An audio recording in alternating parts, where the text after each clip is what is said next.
Welcome to the Cult of Domesticity podcast, a podcast about history, true crime, and whatever life brings us. I'm Courtney, and every week I am joined by another fascinating person. Let's see what we're going to talk about this week. Welcome back, Collective. We're back with Carrie from Sip and Shine and Mom on the Rocks. We've had a lovely chat. We've had a couple hours in between this, and I've had whiskey and wine.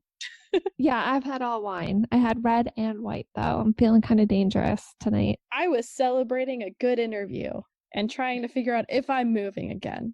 Who knows? Who's to say? We're on the third place the third city I've recorded in for this podcast. Why not add another? Well, then you're going to have a whole new plethora of serial killers and things like that to cover up there. That's true. Since I've been here, I've covered a lot of Ohio serial killers. I mean, there's numerous. What is up with my state? I love Ohio, but seriously, what the fuck? I love the way you say it, too. It would definitely pass a lie detector test. There's a certain softness in your voice. What the fuck? It's Ohio? like a kid. It's like only, what did they say? Only a kid a mother would love. Like that is how you sounded. Mm-hmm. Like you have the bumper sticker and everything. It's like my state's been on the honor roll. My state's been on the most serial killer list. I'm so proud. I have okay, so where were we? Are we about to the point where you assigned me one of like the most broad topic I've ever been assigned compared to my podcast? Yeah, what were my options I gave you? You gave me like a 700-year oh yeah, term of history. I don't even know what you call it. Let me pull it up. History. Let me pull up my spreadsheet. Oh. I had to Google that one even to figure out what. Oh, the Reconquista. I think I did Reconquista, Jacobite Rebellion, probably Iran Contra. No, you didn't give me Jacobite or Iran because I probably would have picked one of those, and you gave me a serial killer besides this one. Oh, started with like a D, like some sort of long name, and I had to Google it. It was like 700 years long, and I'm like, oh, I probably gave you Reconquista. Probably. Yeah, I was like, this bitch got jokes when I already can't say Spanish words, and she's giving me ones that I will need Google Translator, but that like really creepy voice to say it for me. Yeah, I think I did that one. I probably did Castro, Fox. Yeah, I got Castro, that period of time, and then I got a serial killer that was the doctor, the nerd, like tons of people. I don't even know. I have an extensive table, guys. It's like at this point it's 4 page, like, so it says it's 4 pages, but I'm really on page 3. Let's put it this way, every section I has 73 items. Yeah. Not including the ones that have been canceled off. So. And these are the ones that I got to pick from. I got like a real broad 3. And I was like, because you're like, oh, what do you want to do? I said, oh, give me a topic. Because I'm thinking, me being a fellow podcaster, I love it when people say that to me because I have ones that I want to do. I probably already have a script prepped or something like that. And then you're like, I love that you have a script prepped. And I'm like, nah, bitch. I know, I had to do the research myself. And I'm like super weird. I'm like, are we talking about a specific incident? Like, what do you want me to talk about? No, it's biography. You picked biography section. So listeners, these are my sections I pulled from. There's 2 history, 1 true crime. So I have history, historical figures, which tend to be biographies, true crime, and then I have ones that are more off the cuff for Patreon. I have 12 pages, and I started out writing a script like my style, and then I ended up with just notes, and I tried to do it in sections, but by the end of it, I fell off. So I'm going to sound like a lot of a lot of like. I'll be jumping around. I'm hoping that when I'm tapped in, you will be talking in so I can get my pages straight. Yeah, I love this because people think if you work with people who normally script their podcast and you go where they're not as scripted, they're always like, well, I say a lot of ums and likes. It's like, yeah, everyone does. You're just not as practiced as bullshitting as I am. Yeah, and I'm like, is she trying to put me through my period today? Because that's how nervous I am. No, I just tend to do my scripts the way I did my teaching scripts, so like my lectures, which are a majority of bullet point, because you can't script a lecture. I mean, you can. It doesn't work very well, let me tell you, at least for me personally. I know people who script lectures. I know people who have bullet points. I know people who have suggestions because they know the topic so well. It's really just what you're comfortable with. And so, I mean, at this point, I know how long my pages need to be for an hour or 45 minutes or for 30 minutes. Like, Aren't you special? Not all of us are as good. Okay. that's because I did 2 years of informal teaching before this, plus some lecture. And then I had, in between that, last summer of 2018, I did 2 programs. So I had to have like a hiking program plus a night program. Yeah, I can bullshit anything. Okay, well, I can't.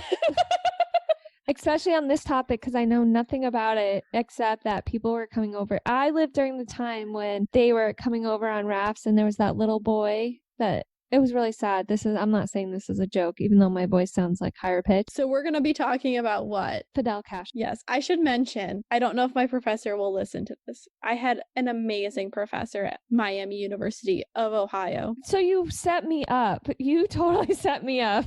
Well, no, her specialty was in Cuban-American relations. And Melanie, if you listen to this ever, I love you. You're amazing. But my favorite thing was we did a rogue state, failed state kind of class. And she talked about Cuba. And she talked about her experience doing counter translation for the U.S. Army and the military. That's my jam. I'm feeling you there. Yeah, so basically her job was to make sure that whatever the Cuban translators were translating was as close as possible or correct, or she would know the informal stuff. She's been to Cuba numerous times. So what kind of history did you say I did before? I usually call it unscholarly or scholarly light. What kind of history do I do? You do public history. So Okay. Yes. So there's history, if we're talking about the big scheme of things. There's history with the capital H, which is academic history. So you think of the books, the universities, the museums, da, da, da. But then there's public history, which I like to do, which I that's what I want to do as my profession, which is more teaching the public, not as intensive. This is where you get historical fiction, if it's really good, can get roped in. This is the intro, like taking all that scholarly information and the scholarly discourse and projecting it out to the public so you can absorb it in more easier digestible bites where you're not reading 12 books a week. Trust me, in some programs that happens. Yeah. This is what podcasts are, like historical documentaries are. When you go to historical programs at museums, that's public history. What we do is public history. You got the girl who does public history to do something in honor of one of your favorite professors. Like, this is really going to work out well. I'm loving it. Let's go. I've taught Castro's life too for my post 1945 class, but I don't remember it. So feel free to liberally interrupt. And I hope I have some cohesiveness of an outline because, like I said, I was all over the place. So this is a summary of the topic I'm going to do. Fidel Castro, I feel like I'm giving it like a book report in front of me. Fidel Castro was in power in Cuba for 49 years or about 10 American presidents. Which is insane when you think about it. Yes, it's complete. So Fidel was born in Cuba in 26 and he died in 2000. And so he was a political leader of Cuba. Again, this might sound like a little weird because he kind of stepped down a few years beforehand, but these are the numbers that I got from some of my sources. And it wasn't all Google, I promise. I even wrote them down where I got them. Some of them were even CNN. So the official sources, so like he was presidente and then he was stepped down, but he's still in power. So yeah, exactly. Because I think at like 1970s, they also became some sort of premier or something like that, but I'll get there. And so he was successful. So from 59 to 2008, he was successful in creating the first communist state in the Western Hemisphere, which is probably why America during the Cold War was totally stressing out. Castro, I also got some interesting facts about him because, like I said, I wasn't sure which direction we were going to go in. So I had to like put a little bit of my own style on it, little spin. Oh yeah, I like we get a little flavor, a little caliente on every episode. Exactly. So Castro was established as a symbol of communist revolution in Latin America. And until 76, he held the title of premier. And after this, he had a long tenure as quote unquote president of the Council of State and the Council of Ministers. That's what I love about communism. You know, presidente, it's more or less you're in power, but you want that secret seat of power. Like in the Soviet Union, it's a secretary general of like their Congress. In like Cuba, it's a different thing. Ugh, communism. Spice of life. I just love a good long ass title. It makes you feel more important. If your title needs 2 lines on CNN, you've made it. So in July of 2006, Fidel handed over provisional power due to health problems, and in February of 2008, he formally relinquished the presidency. I totally just slurred my words there, but I hope you know what I meant. I got you. Which is so weird because it's only till like recently have they even gotten gyms and stuff there. Yeah. So it took a while because he died in what, 2016? So they waited till he actually died before they did any change. I think everything has been discussed. I mean, between like Fidel and Raul, and then they have their next in line. Like everything's planned. I don't know though. I've definitely loosened up though since his brother died. Just saying. I think I'll wait till the end to talk about Cuban U.S. relations. See, now we're gonna. All right, it's too long of a tangent. Okay, so Cuba today. I figured I would kind of give some details on Cuba today. Mm-hmm. Is translators make about $20 a month. Doctors make about $30 a month, and a lot of things are out of reach of locals, which a lot of times you'll see that in some nations or in the Caribbean or whatnot. And so, but access to education, medical service, which I've always heard a lot of good things about the medical stuff. And they have one of the top medical like they're like one of the top medical sites in the world. They have excellent medical care. So the state provides subsidies for things like eggs, sugar, and rice, and they make sure that everyone has access to culture, which like music and art, so you get to go see concerts or plays for free or really cheap. And so it's not necessarily, according to the article I read, it's not necessarily fit in with the definition of poverty, but it's also not the conditions like we're used to here. So life is very expensive, and so you'll always see people trying to make ways to make extra money. So a lot of the houses can be dilapidated, or a lot of the furniture can be old. So up until recently, you'll see where there's farmers are actually allowed to own land, but if you were a farmer, you'd have 3 to 5 cows, but you probably didn't have anything to eat because you'd have to, even though you'd want to slaughter the cows, because you'd have to ask the state's permission whether you can slaughter your cow, if that kind of makes sense. And so a lot of people, you'll see maybe a Cuban doctor renting out their house for kind of like our version of it, like a Airbnb. Mm-hmm. Or you'll see maybe your taxi driver will turn out to be a doctor because, they're moonlighting. And but before the revolution, Cuba's economy was doing really well because you would see a lot of, again, correct me if I'm wrong, mm-hmm. but when we banned alcohol during Prohibition, Cuba would be kind of the quote-unquote sin island. So it attracted a lot of investors, tourists, because obviously they had rum and things like that. It was a mob island. Exactly. So I was about to get to that point. So like the mob, I think, so you would see that going on there as well. I think also Ernest Hemingway had ties to Cuba. There's actually a restaurant in DC about Cuba. He loved Cuba. Yes, he did. And he also not to plug my favorite miniseries on YouTube, but Edgar Allan Poe's Murder Mystery Dinner Party is a very good display of Hemingway's love of a drink. Yeah. So the mafia, as you said, and their Cuba partners started making more and more off the casinos, the nightclubs, the brothels, and the hotels. With the growing discontent, there was a lot of inequality between those that have and have not, started kind of igniting that Cuban revolution. Think of it as either Puerto Rico, Jamaica, a lot of these countries that are tourist islands. So basically, it was all American tourism. So the people who are making the money and fight me on this, tended to be white or of European descent. And yeah, I think Lucy, not to be totally cliche, I think Desi Arnaz came from money. He actually came from money from Cuba. My old boss, his dad was Cuban and his mom was British. He of course turns out to be a complete redhead. His dad came from money too. They were and actually Fidel's dad was a landowner and he was able to, and he was a Spanish immigrant.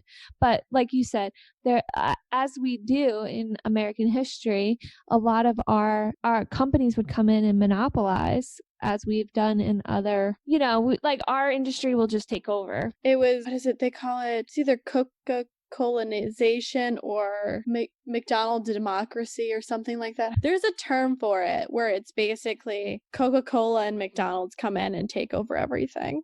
Okay, I'll go with what you said because, again, this is the public history person. I'm just here to break it down in layman's terms. You're like, I didn't do the research. She did the research. Trust. Exactly. This is me remembering things from now like 3-4 years ago. So I'm going with telling you in layman's terms with as minimal Valley Girl as I can without the likes, the ums, and ohs. So once the revolution happened, the economy of Cuba never recovered, and they really relied a lot on the Soviet Union and their assistance for their economy to take off. And in 1991, the support ended. And then Cuba had, of course, a massive crisis. And this period of time was considered the special period, which I think China communism, you saw that the Soviet Union. So maybe this is a little bit more of the delayed for Cuba once they lost that backing. And so the state was so out of money they couldn't eat both. And so food rations and product distributions were cut by half, which totally on what happened up there. But they did a better job. Like if you look at it, for a state to not have their people have food, that tends to, like, hungry people tend to overturn states. Cuba's an island. It's a little different kind of topography. Yeah, it's 90 miles between Cuba and Florida. Yeah.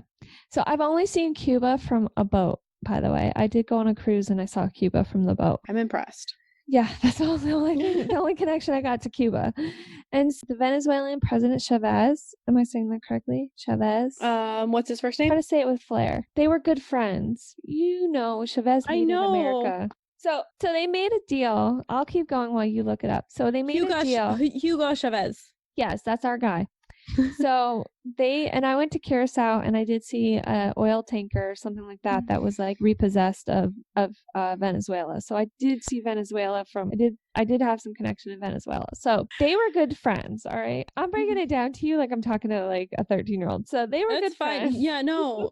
Cuba is like, if you're not friends of the US, Cuba's your best friend in Latin America. So they traded their doctors to be trained in Cuba for cheap oil and financial support, which I guess oil would be used for the cars, even though a lot of the cars look kind of 1950-ish because they didn't really need it for heating. Yeah. The reason, like, one of the reasons why they still have 1950 cars is they maintain them, and you can't import anything, like, because of the embargo. This is where embargoes really don't work because Cuba can still get things in and out. They just can't get major things. So they're still like, they jerry-rig everything. So the fact that they can get oil in order to train the doctors because their doctors had such high skills illustrates that, they have other things to offer that are commoditable besides export. Okay, so then a lot of people have learned to rely on each other. For instance, like a household might have a radio, another sewing machine, and they all just kind of borrow from each other. So it's that collective community exists. Yeah. So that's the summary of the first part of Cuba and Fidel Castro, like what his revolution created. And now I'm about to go into its early years. So buckle up and get ready. Oh, it's a good time. You're going to figure out why he was the premier guy before 2019 with the whole beard thing and how ladies fell for it. So I suggest get some rum and or in Spanish ron, which I can never roll my R's. That's a rolled R. I promise. I can't roll my R's. Some ron and soda and just live your life. Yeah, with a cigar, with a good Cuban cigar. So his dad was, in which he cut, by the way, even though he helped build the industry, he cut it for health. So his dad was an immigrant laborer from the Galician region. I hope I said that right. Is it Galicia? Yes, that region. He became a prosperous landowner of a sugar plantation near Baran, Cuba. I don't know what it looks like, so I cannot correct you. Yeah, so Castro said in a 1992 interview, "It doesn't sound too good to say I'm a son of a landowner, so let us say rather that I'm the grandson of an exploited Galician peasant. So as a young man, his interests included spearfishing, reading, and cooking. And he said one of his favorite books was For Who the Bell Tolls by Ernest Hemingway. Yes, the book was set during the Spanish Civil War in the 1930s. I read a different Hemingway book. I didn't read that one, which he said was an inspiration for his guerrilla tactics. I don't know how true that is, but the Spanish Civil War, I think it's on my list. It very much was based on guerrilla tactics between the Royalists and then Franco's forces. So yeah, there's guerrilla tactics because the way Spain is set up, there's certain areas that work better for like set battles. Yep. And then there's certain areas that are like the north and the south are better for guerrilla warfare. Really, what you said. Castile is the best for set battles, which is when, you see the lines, like the Napoleonic lines. I've been to Rota, Spain. Rota? Oh, Rota's wonderful. Yes, I've been there. Yeah, that's better for guerrilla warfare because you can hide and pop out and like hide in the all around. So anywhere you have to go, you don't know if someone's gonna pop out and kill you. Yeah, I was there with the military, so kind of makes sense. While married to his first wife, his dad had an affair with one of his servants, Lina Ruiz Gonzalez, whom he ended up marrying later on. He had 7 kids with her, and Fidel was one of them. Not shocked. Yeah. So he attended Roman Catholic boarding school, and then he went to a Catholic high school, and he was an outstanding athlete. Now, one of the things I mentioned was about Hemingway, and sometimes there's this big thing like, oh, Hemingway, Castro, whatever. I did know that Hemingway had connections with Cuba. However, the truth is they didn't have this like close friendship. Mm-hmm. All the photos came from a single encounter in May of 1960 when Castro attended a fishing contest held in Hemingway's honor. I could see that. The more you know. And then, but he did have connections to a couple other people that were considered literary. One was a poet who had a great respect for the Cuban Revolution. He was from Chile. When he had a secret meeting with Castro in Caracas, I hope I said that right. Caracas, yeah. He was taken by surprise by his rough treatment of a photographer who saw them. And so later, he became the object of scorn in a public... Are you talking about Neruda? Yes. See, Pablo Neruda? Yeah, I read his works. You totally set me up on this topic. I feel like I'm being graded right now. You're not. No, I've studied a wide variety of things. Yeah, so this dude went to visit the United States in 1966, and then Castro got a little upset. So he encouraged this public letter to be printed in order to humiliate the poet. And then he would also read and critique the manuscripts of a Colombian novelist, Gabriel Garcia Marquez. Oh yeah, I haven't read Marquez. Yeah, so he would give 7-hour speeches, but he actually never really published a lot on his own. Now, his trademark beard started as a young revolutionary living in the mountain, and then although it became a symbol of the guerrilla fighter, Castro had started it for practical purposes. So he was quoted as saying, "If you calculate 15 minutes a day to shave, that is 5,000 minutes a year spent shaving," he was quoted. He would rather spend his time doing more important things. Now, what's interesting here is the beard had become so synonymous with Fidel that the CIA had come up with a plan that was never carried out to make it fall out by planting in Castro's shoe a soluble how do you say that word? What is like stuff you put on your nair? Like, what's that called? It starts with a D. Oh. Dilapidatory. You know what I'm talking about. I know what you're talking about. I just don't know the name for it. Yeah, so they wanted to have something to make it fall out that would be readily... that would be absorbed in the skin. Yeah. A solvable hair removal. They never followed. So there was also other unsuccessful plots to take Castro's life. The former head of the Cuban Department of State Security, Fabian Escalante, said there were 634 documented attempts, but this is up for debate because it's not like the CIA is coming out like, yeah, that's true. I think it was higher. Guys, please tweet at us. Do you think, or wherever you want to comment, do you think 400 and what? 634. 634. Do you think that's high or low for the number of attempts on Fidel? I think it's pretty low.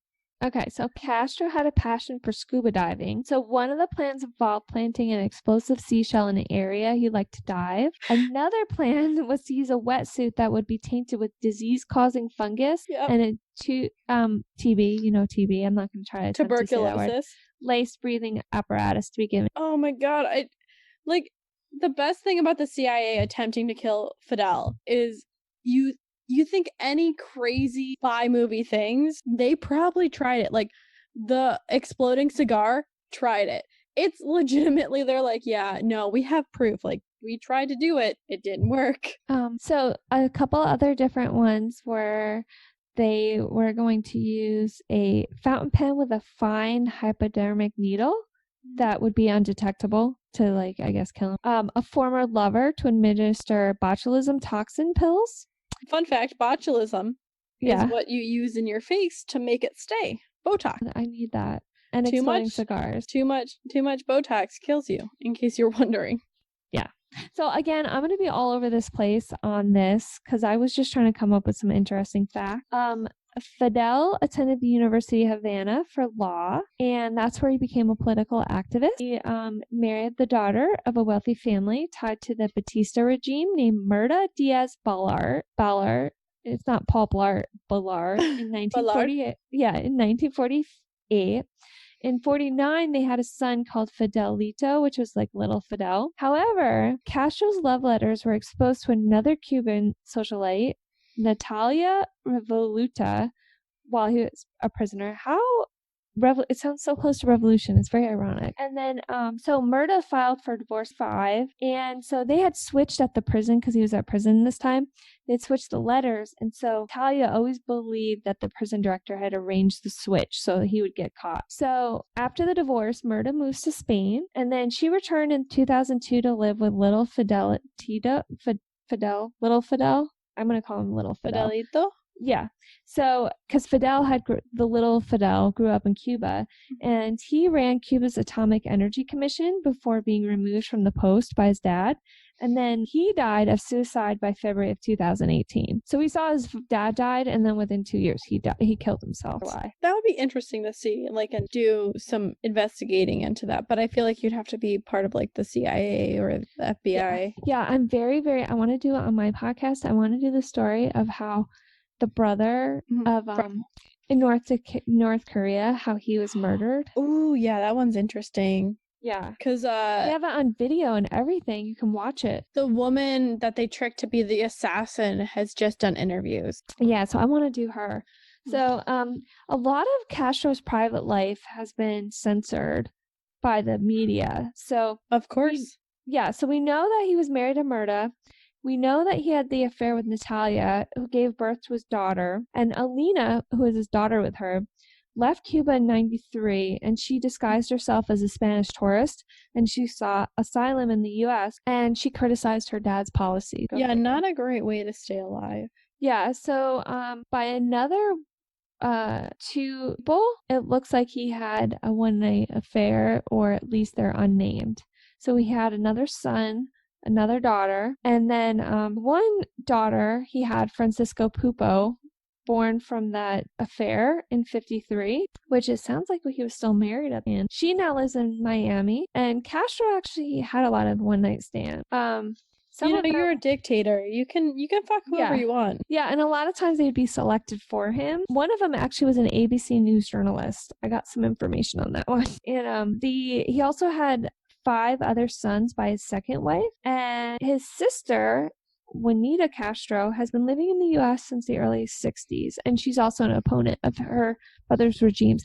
Fun fact, I actually have an aunt named Juanita, and we have no Spanish or Cuban heritage whatsoever. It's just a cool name, apparently. Yeah, Juanita means it's like a version of John. I thought it was a cool name. I was like, go grandma for coming up with a cool name for my aunt. There was a time when Castro was kind of a cool dude to America. I love this part so when much. He helped topple the authoritarian regime of Batista. Mm-hmm. So Ed Sullivan was the host of America's television's most popular show. He flew to Cuba to record an interview with Fidel. You can see it on YouTube. I've literally shown it in class on YouTube. I'm like, look at Fidel. See, you even taught a class on this. You totally set me up for this one. I did not set you up for this. I taught World History 1945. So Fidel was one class. Okay, so in the early morning of hours of January 11th, 1959, Sullivan talked with Castro, who was surrounded by about 100 armed men. He compared him to George Washington and called him a fine young man, just as he called Elvis Presley and the Beatles. Castro also taped a segment later that day on Face the Nation. He also appeared on The Tonight Show, hosted by Jack Parr. And when he appeared on Meet the Press in April 59, he said he thought the American people were nice. Yeah. So that's what I got on that. It's so interesting. I recommend going to watch all of them because you get to see Fidel describing the revolution in his own words and what his hopes and desires are. And it's just so different from what you get fed in history classes. I'm speaking of high school history classes, college history classes, everyone's different. But it's just so interesting to see the differences between what the consensus is and what the United States likes you to believe. And I obviously am a little bit older than you. I remember when the Berlin Wall fell. I was not born yet. Yeah. What year? That was in the 80s? 89. Yeah. So I was 11 years old. And I remember celebrating that in school. So I remember a lot of the stuff that was taught to us in history class about the Cold War. Mm-hmm. Yeah, let's see. 89, when that fell, my brother was 1. Yeah. So I was pretty vintage. I'm pretty vintage. Let's put it this way. My brother, as of us recording it, my brother just turned 31. See, and then what's so weird is when I hear ages, I still think I'm like 29, 32. So then when I realized that in 2020 it's going to be 30 years ago to 2020 30 years ago to 1990. Yeah. I just turned 27. Like, so scary to me. That I think that throws most people off. Most people don't realize I'm in my late 20s. Yeah, so during a U.S. News interview in 94, Castro was asked about the prospects of political liberalization and replies that Cuba can be ruled only by revolution. Oh, this is what I want to tell you about baseball, because we always hear if we had just scouted him for baseball, none of this would happen. And so there's a couple different stories about it, but this is the story that seemed the most legit from a news source I could find, okay? Mm-hmm. In truth, Castro is an accomplished high school athlete. I'm about to quote. This is a quote, okay? This is not a CJ situation. We're gonna quote this up. Yes, because I have a bunch of resources. So a lot of my stuff I wrote in my own words, and some of them I quoted, and I can tell you all my quotes, which ones were quotes, okay? So who was named, I would say he was an accomplished athlete, and he was named Havana's outstanding schoolboy sportsman in 43 to 44, which I think is such a cute name. He excelled in track and field, basketball, and table tennis, which I am really cool that table tennis was considered a sport. It reminded me of Forrest Gump. And what's more, he pitched for his high school baseball team as a senior. So there's been stories of whether he went around the Washington Senator scout, Joe Cambria, which I guess is ours today. It's the Nationals. Yes, exactly. You're so good. I live here and I couldn't even think of the team offhand. Baseball is one of the sports I do follow.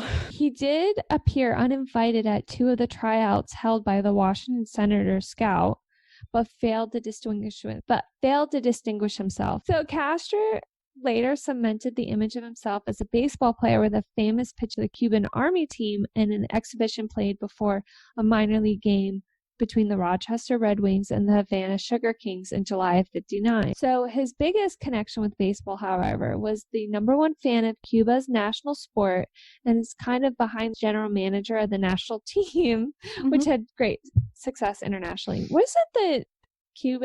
the boys involved with Little League or something? Or am I totally making that up? No, the Caribbean and Latin America, they're known, internationally known to be really good baseball players. I know that the Cleveland Indians, because that's my team. I'm sorry, no matter what, I'm always an Indians fan. I don't approve of their mascot, but they always have at least like 3 Cuban or like Cuban, Dominican, Latin American players. Like Latin America loves baseball just as much as like North America and the United States. Okay, so what was Fidel like? Okay. Apparently a great lover. I know, apparently. It must have been the beard. So he was very hardworking. He was dedicated, loyal. He would be generous, but he could also be vindictive and unforgiving. This sounds like you're just describing how he is as a lover. Like, I just feel like it's like a fortune cookie. You're like, he's all these things in bed. Yeah, I feel like, or like I'm doing his astrology sign right now. What was he by? Oh, shoot. I didn't write it down. Oh, wait. I'll look it up for you. He was well known for throwing tantrums and can make snap judgments. He would go into ferocious rage if he was ever embarrassed. I mean, wouldn't you? Oh, I know. For real. He had a profound sense that it was his mission to save the Cuban people, which sounds a little narcissistic. I'm sorry. Yeah. He's born April 13th. He was yes, totally makes sense. The in Aries, by the way. I live that life because this is all sounds like him, and he's really good at temper tantrum and making snap judgments. So I just know Aries is the god of war, and as they do, that's exactly what it's like living with one. He also has an elephant memory like an elephant, and he would be known for his busy working hours, and he would go to bed at like 3 or 4, and he would even schedule foreign diplomats very early in the morning like that, because he thought he would get the upper hand in negotiations because they would be too tired. That is really smart, though, because that's the perfect time to get me. You're like, haha, it's very early. I'd be like, yes, it is. Let me chug this coffee. He liked wine and whiskey. And so a lot of the state would say, oh, he lives like this modest life. Mm-hmm. But as you know, in a lot of these types of situations with leaders like this, he actually had a lot of luxury in his private life, supposedly. Oh, yeah. I love that he likes wine and whiskey. Fidel and I could have gotten along a lot. You know, that's what I've had tonight. So, so he was considered himself, even though he was raised in all that religion, an atheist, but, quote unquote, he also criticized the use of the Bible to justify the oppression of women in Africa. Yeah, I'm not shocked. Latin America has an interesting correlation between African slave descendants, European descendants, mixed descendants. It's a whole thing. I think John Oliver did a thing on it. Yeah. He kind of pushed the idea that Christ was a communist. I thought that was pretty smart. I thought that was well played. I wouldn't say no. I'm not going to say 100% yes, but I mean, I'm not going to 100% say no.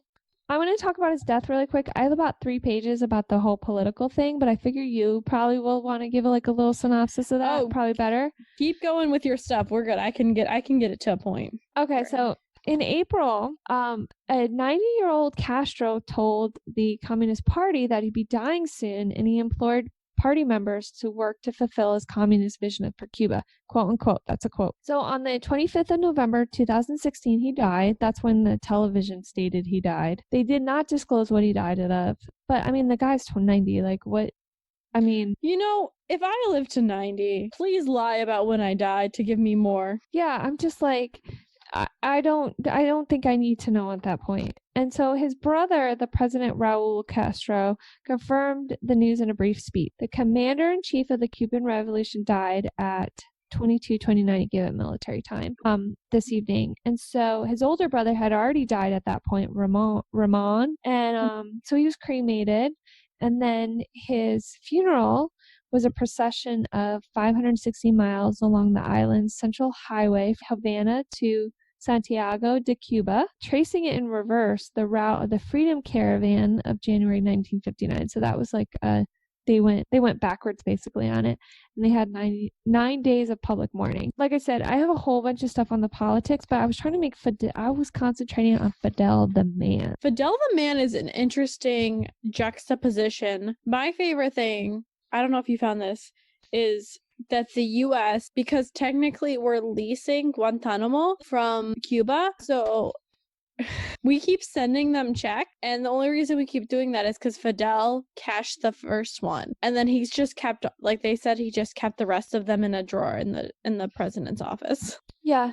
It's interesting. The whole thing is, it's fascinating. He's I know PBS did a documentary on his life. I recommend watching that. I loved that one. Because we could literally, I just went over the man, Mhm. the myth, the legend. We literally could do like a whole nother hour or 2 hours just on his politics. But I figured that was kind of a little bit more out there. And I was like, who is Fidel?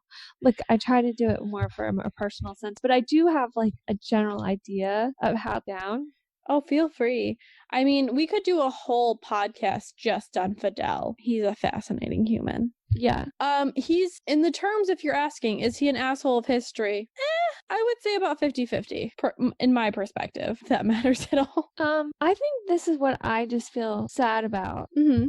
And I totally get it. We established our country by revolution, but Yes. I feel like we had, and again, I'm talking from a public history standpoint. I'm talking from it's viewpoint of like the average person who does not have a history background. Okay. Yeah. We had a group of people that kind of formulated our government, and I read a lot. I went through the rabbit hole and I read a lot of books on what happened in North Korea. I dabbled a little bit in China. I just feel sad if you have one person leading the revolution. Sometimes it just doesn't always work out the best for economy that leads into starvation. The whole starvation thing always makes me feel very uncomfortable. I think one party rule isn't always the best, but I think if you're going to look for an example of one that does okay, I would rather go Cuba than North Korea. Well, of course, but I think what happened with Cuba though is we're like having a debate here, and I feel like I'm like actually holding my own. I just feel like they relied maybe too long or on Soviet Union for that help, and it was good that they made that relationship with Venezuela, but I just am uncomfortable when you have somebody who's just so like you said with the one party. That's the only thing, is that I think they're doing much better now, since they kind of opened it up a little bit, kind of, lessened it a little, but there was some rough times there. Yeah, I think cults of personalities are a dangerous thing, like you were talking about.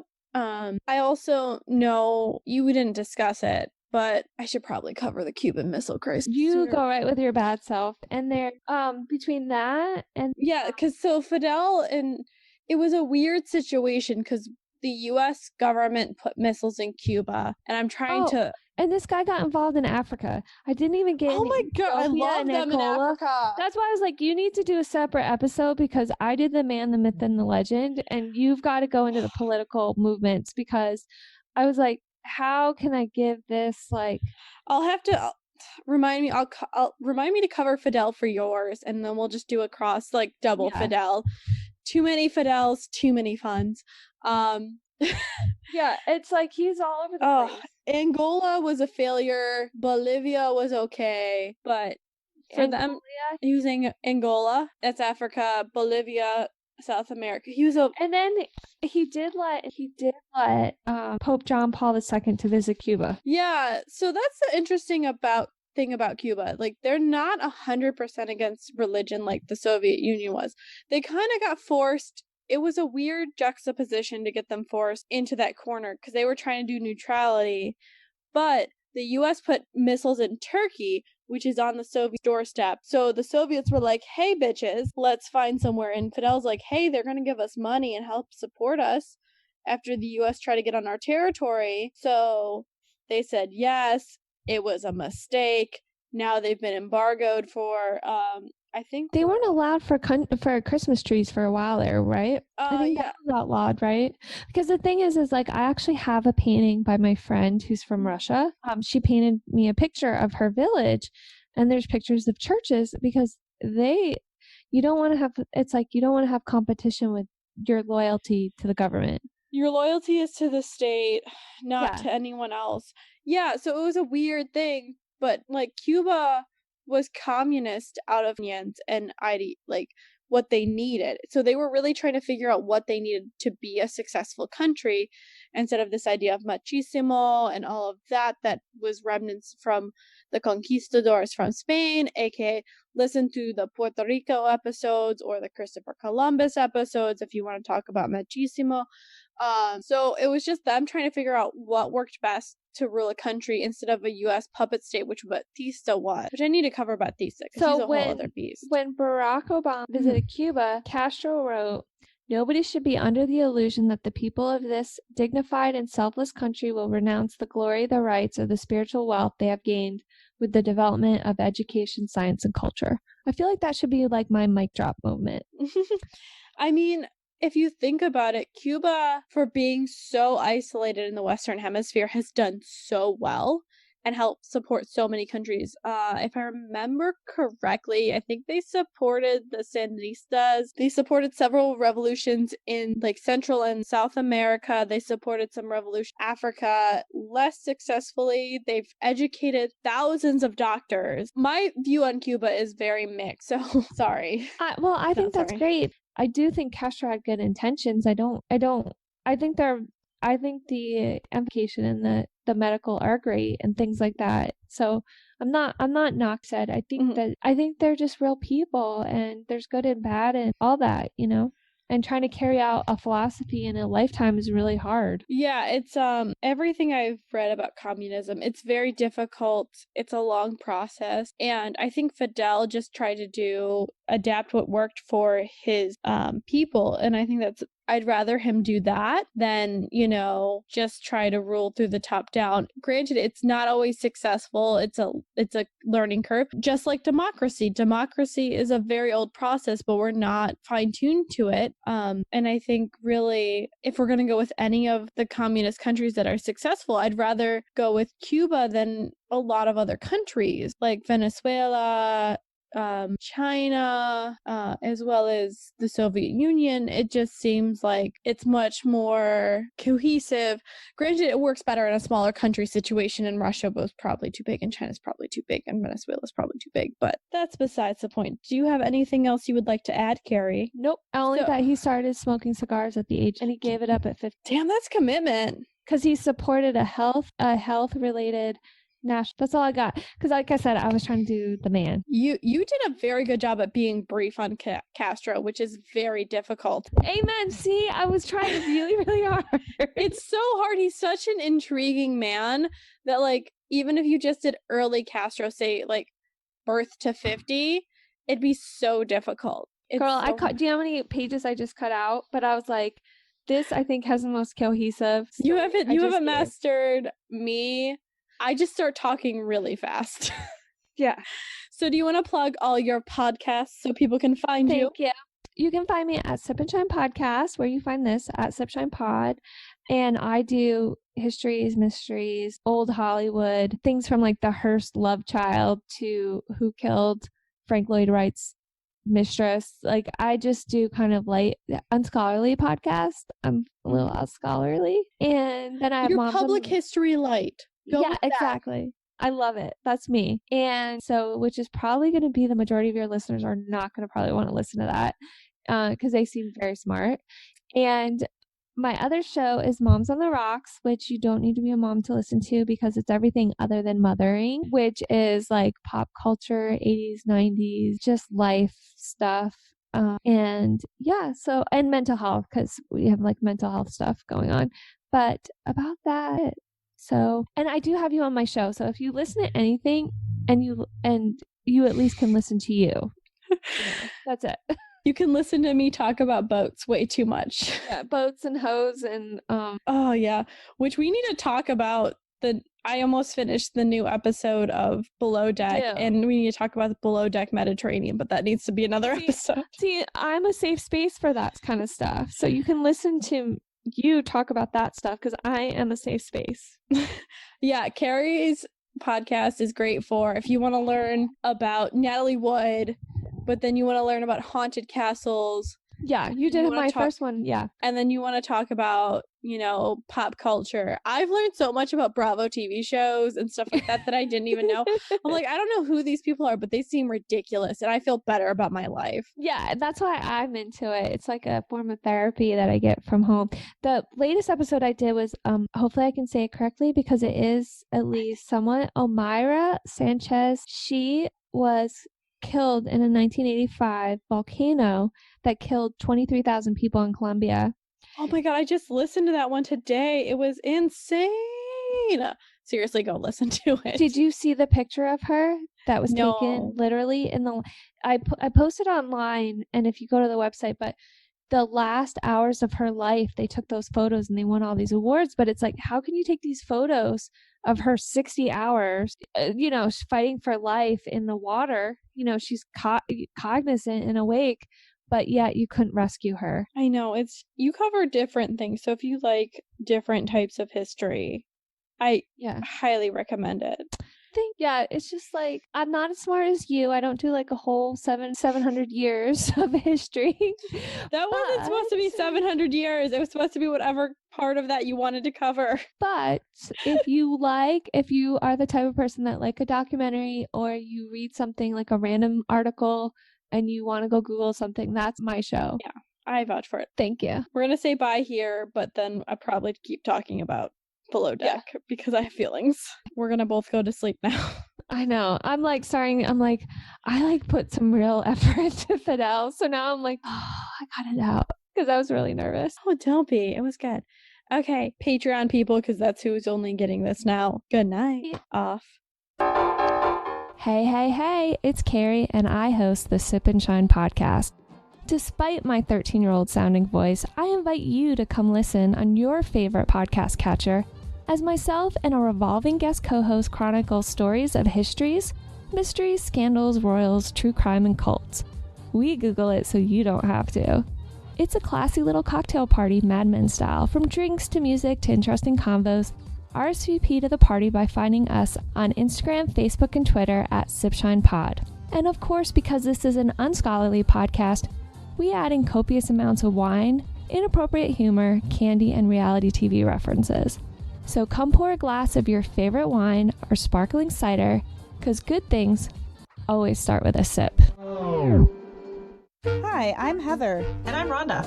And we're two wine-loving, psych-nerd, long-distance friends who host the podcast Wine Mind, where each episode we break down a psychology topic while getting buzzed on a bottle of wine. And sometimes we make up words. Have you ever poured back a few glasses of wine and found yourself wondering, why is wine so awesome? Why is it so hard to make friends in adulthood? What's the difference between a psychopath and a sociopath? If so, then Wine Mind is the podcast for you. Find us on Apple Podcasts, Google Podcasts, Stitcher, Spotify, or anywhere else you get your podcasts. And check out our website at winemindpodcast.com. You can also find us on the social medias as @WineMindPodcast. So uncork a bottle and join us. Cheers! Cult of Domesticity. We're available on all podcatchers. Remember to rate, review, subscribe to help spread the word, or just force other people to listen to it. Our Facebook and Twitter are at Domestic Podcasts, and our Instagram is at the Cult of Domesticity. We also have podcast merch at Threadless.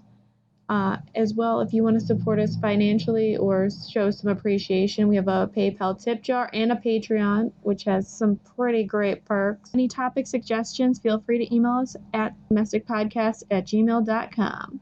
Remember to stay domestic and cult-free.